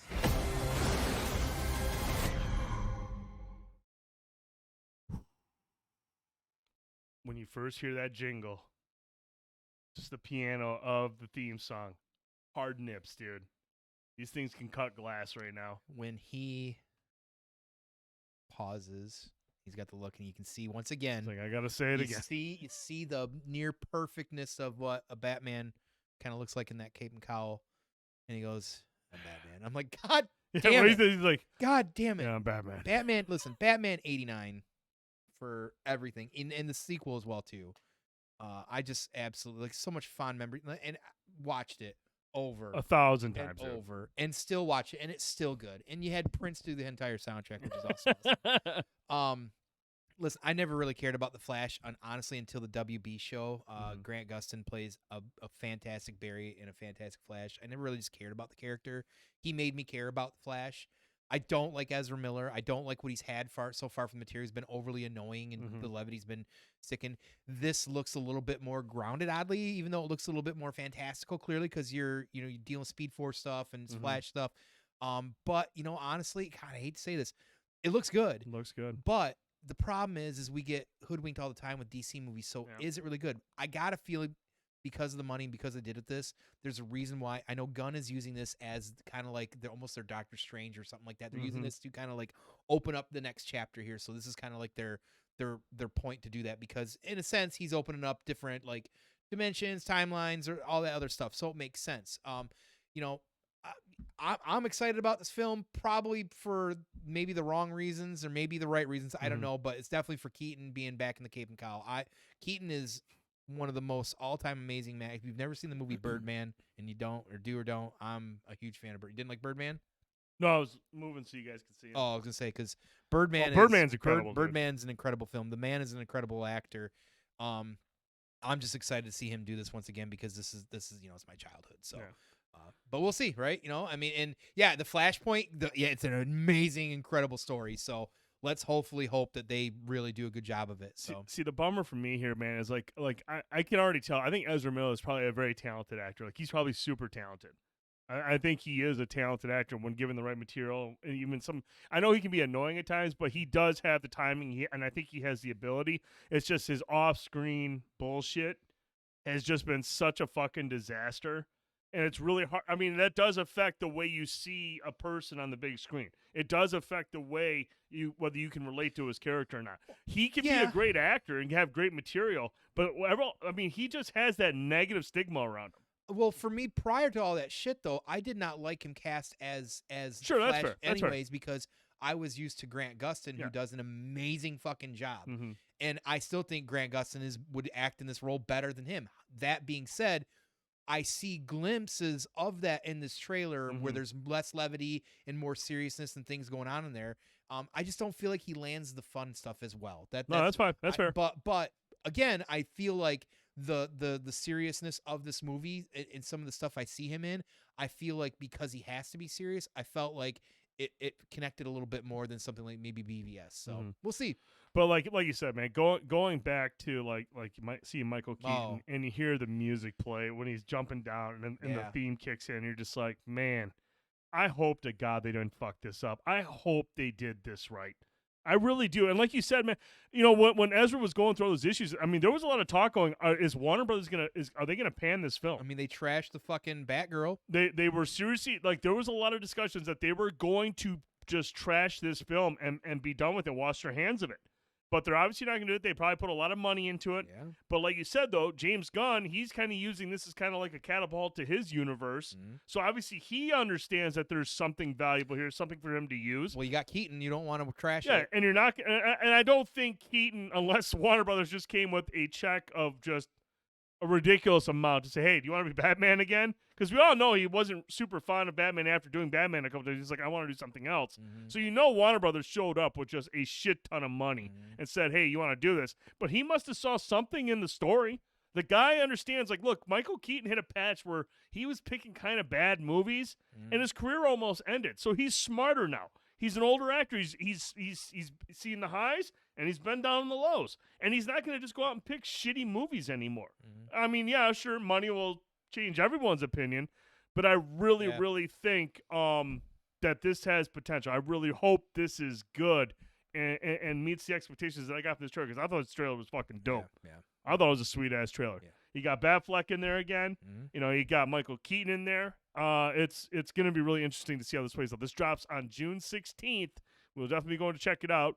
Let's get to the chat here. Crash says, Ezra is a good actor, but I'd be getting annoyed with the character they play. Something about them just doesn't click with me. No, that's fair. I think that's fair. I think he's a really talented actor. I just think sometimes maybe it's the material that he's given, and maybe the direction. I mean, comedic timing and all that stuff is super important, and it's not easy. It's something that only really talented actors can land. But there is direction involved there too. And if a director wants the thing done a certain way, and it's not quite fitting to the actor's abilities or what they're good at, what you get sometimes is a fucking misfire. And so, I mean, that could be the case. And like you said, this trailer doesn't have a lot of that levity or humor, but maybe they cut that out to like get people like United to go, man, this actually looks pretty good. Maybe. And then who knows? Maybe it's a total shit show when it comes out. But dude, I think this was a really, really good trailer, and I think it's could possibly be a nice bright light for the DC. I think it needs one. and I think this has the potential to be a good movie. So, fingers crossed. Fingers crossed. All right, man. All right, Tone. Let's move on to our final trailer. I know we had. Did we get a teaser of this a little bit ago? Like, or is this the first thing we've seen of Guardians? We've already seen some. We've already seen some. Okay, I thought for this sure is that the we had latest. one before. But let's check out the trailer for Guardians of the Galaxy latest. Volume 3. I'm gonna tell you something. I'm Star-Lord. I formed the Guardians. Met a girl, fell in love. That girl died, but then she came back. Came back a total dick. Oh, please. He left out some important information, but that is the gist of it. I get the same old dreams, same time every night. Fall to the ground and I wake up. My sacred mission is to create the perfect society. He didn't want to make things perfect. He just hated things the way they are.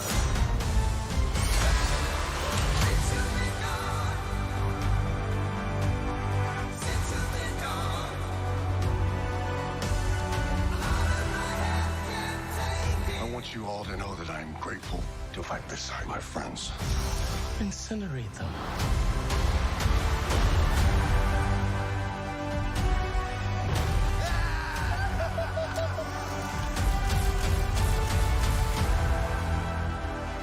We were always searching for a family until we found each other.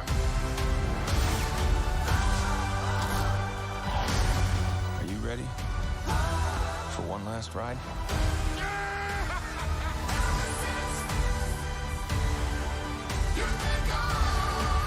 We'll all fly away together. Into the forever and beautiful sky.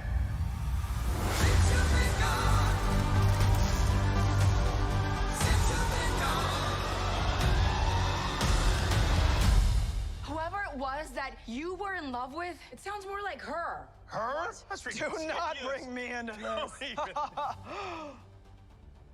Knock it off! What? Just never noticed how black your eyes were. They were replaced by my father as a method of torture. He picked a pretty set. Yeah. I do agree. This is the better last ride for Vin Diesel. Indeed. Tone, your thoughts on the trailer, man? Why does he sound like Mario? I've seen that. Why does he sound like Mario? Yeah, I don't know. That's something. I think there's going to be some sad endings with this one. I think there's parts of this is going to run to a brick wall. Maybe not, but who knows? We'll see. But I'm really excited about Adam Warlock more than I am anything. I feel like Will Poulter's a great actor. Yeah, there's a lot. I don't know. I'm the Guardian movies. Even the second one. I know not everybody was overly fan of as much as the first. First is just so good, and I know 2 kind of. I feel like 2 was the Love and Thunder of the Guardian movies. But it was way better than Love and Thunder. Way better. I mean, better than Love and Thunder for sure. But it had that same like it was Right. like because the characters, you enjoy the characters, and they do handle their material well, and it's James Gunn. So I really enjoyed 2, and I know not a lot of folks did, and that's fine. But I think over time 2 has also just gotten more and more popular as well. But I hope it's just a great chapter shutting for the Guardians themselves. Listen, this was a group and a comic that really wasn't huge and popular, and when people were scratching heads when Marvel said they wanted to go with this route, make these movies, and ended up probably making some of the most endearing characters of the entire MCU, and a group that people care as much sometimes as the Avengers. So, Pratt and everybody, they do such a great job in these characters. They're very tight knit as a group. When Gunn originally got canned by Disney, they all stood together. Yeah, I think one of the first ones actually was Bautista. It was Bautista. Bautista what I mean? kind of led the charge, and everyone else kind of got in there and started saying shit. Yeah, so got him back.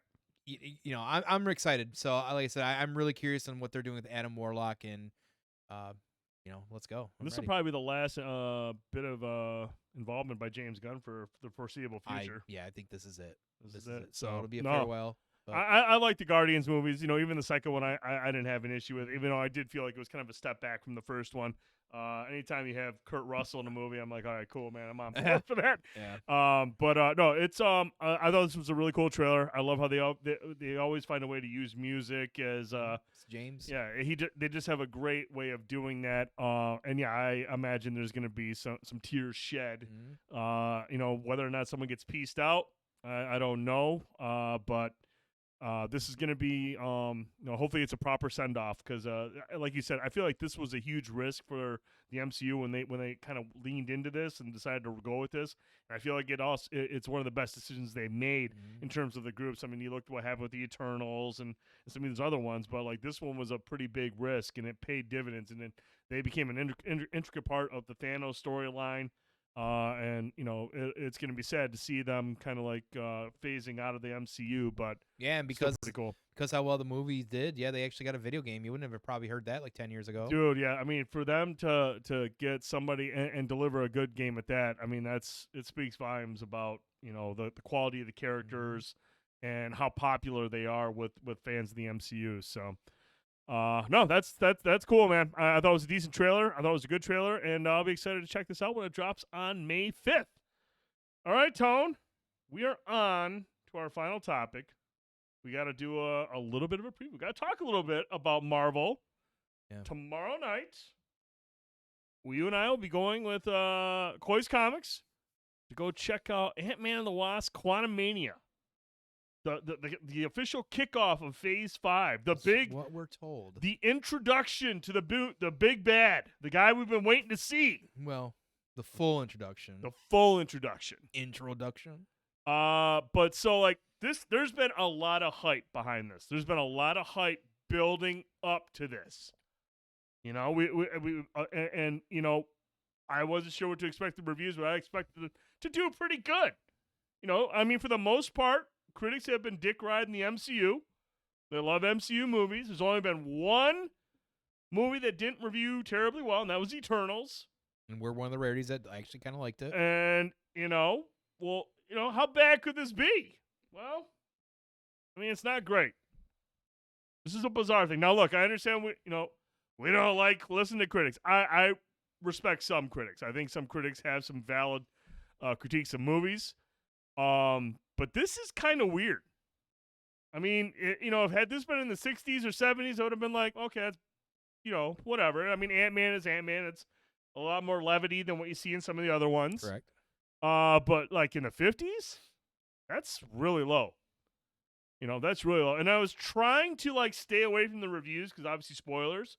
But you try to like glean through some of the synopsis that grabs from some reviews.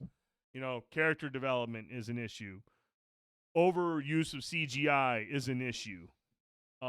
Some characters whose names are in the title aren't in the movie as much as they should be is an issue. A lot of like undercooked. Undercooked is a word that I see and get tossed around often.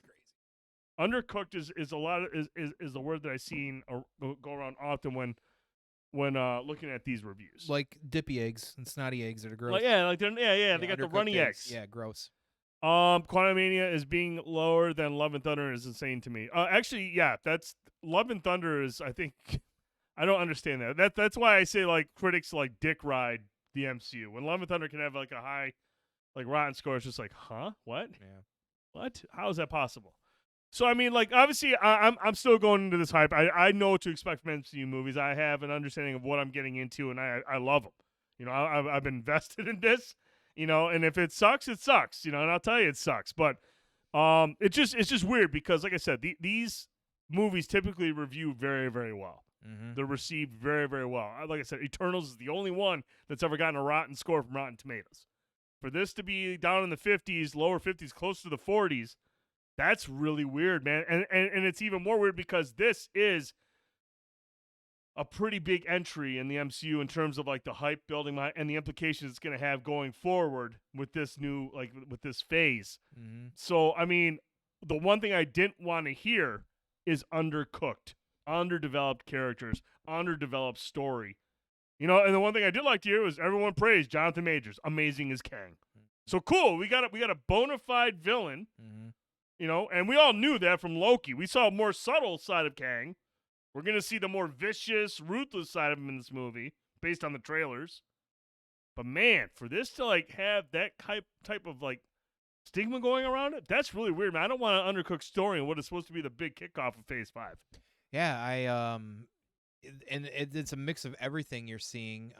Some specifics, yeah, I heard MODOK is a joke. I feel like MODOK in the animations have become a joke anyway too. So I always thought MODOK would have a really tough time conveying over to the MCU. Yeah, well, I mean, very popular character, and you know, it's unfortunate if that's a joke as well too, because I feel like with something that looks joke-esque, you'd want that to try and have that seriousness. I feel like to make it translate better, but you know, I'm really bummed to kind of see these because, you know, like yourself, you know, I'm thinking, okay, this is the big kickoff. This is like, you know, we've been getting breadcrumbed through this entire last year and a half or so or more. Yep. This is time to really like kick it into high gear, and you know, but now, you know, we're seeing that, you know, it's undercooked characters and character development and this, that, and the other. And, you know, we're really not going to know till, of course, tomorrow night. And, you know, I want to see more what, you know, just general audiences are saying as well, too, you know. I want to have it. That's why we go. Like to have the conversation with you, Craig, and Loop, and Rohit. You know, having that conversation is where we can really kind of dive into it. But it's just weird. You know, like I said, I'm not putting any stock in this. It's just weird to see this. It's a little, it is and to hear weird. these things, because like I said, I don't think all critics are shitty. I think some of them make some valid points, and they understand how a movie's supposed to work from start to finish. And to have this many come on and say, well, I mean, you got to remember too, like, and when you're a critic, you know, yeah, there's dick riding. There's people that are like IGNs always get their gifts before they start reviewing games and stuff like that. But like, the whole point of movie critics is to convey how a movie makes you feel. That's the bottom line of being like a cinephile or whatever they call it. And I do think a majority of the critics do that shit. Whatever the word is. Yeah, and you know, so like when you're starting to see some of those, you're like, gosh, isn't this pretty consistent too? You know, for the most part. Yeah. In something like, you know, that looks like really like ambitious and very next level. Like, I mean, when you're in the quantum realm, I'm expecting a lot of CG. Like I see it in the fucking commercials. Yeah. So like they're saying a lot of CGI. If you've seen Guardians and you've seen Thor, you should you should be kind of accustomed to that. Yeah. So how much more are they pushing that envelope that people are going like, there's a lot of CGI? Well, they're in the fucking quantum realm. They're not in fucking San Francisco. What do you expect? Right. You know, so again, you know, where's that perspective coming from? But yeah, Love and Thunder was such a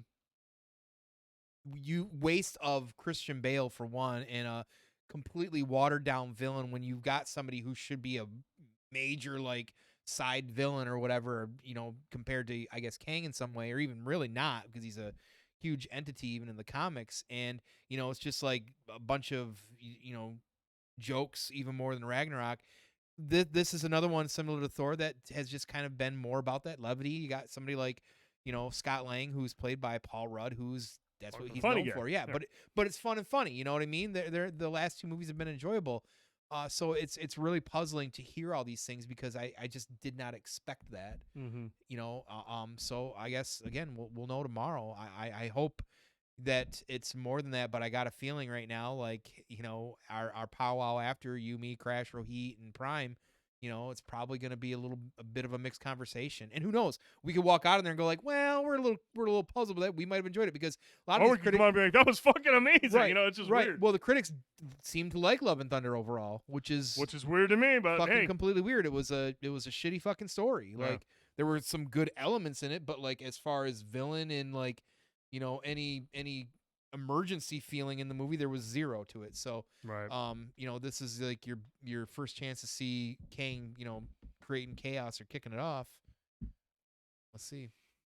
Yeah, I'm still going in. I'm excited for it. I mean, obviously, it's a Marvel movie. It's the next Marvel movie, so I'm hyped to see that. I've always liked Paul Rudd as Ant-Man, and you got a great cast. I mean, you got Michelle Pfeiffer. She's actually been lauded for her performance. A lot of people say her story is really good. Good. The other downside, I heard that there's not a whole lot of Hank Pym character arc there. That's weird. I don't know how important his character is going forward. I mean, I know he was important in the first one and the second one, but like, you know, I wasn't sure if this was more focused on think Scott or. It makes more sense to have it more on Janet because she was in the quantum realm and knows everybody. So I mean, to me, like that seems such like you want somebody like him to have some moments and stuff like that, but he's had 2 movies where we've had a lot of those moments. So to me, to me, that I feel like that's kind of splitting hairs in a way. Mm-hmm. So I would rather it be more about Janet. So no, we're going to check this out tomorrow night. We're going to talk about it in depth next week. We'll have.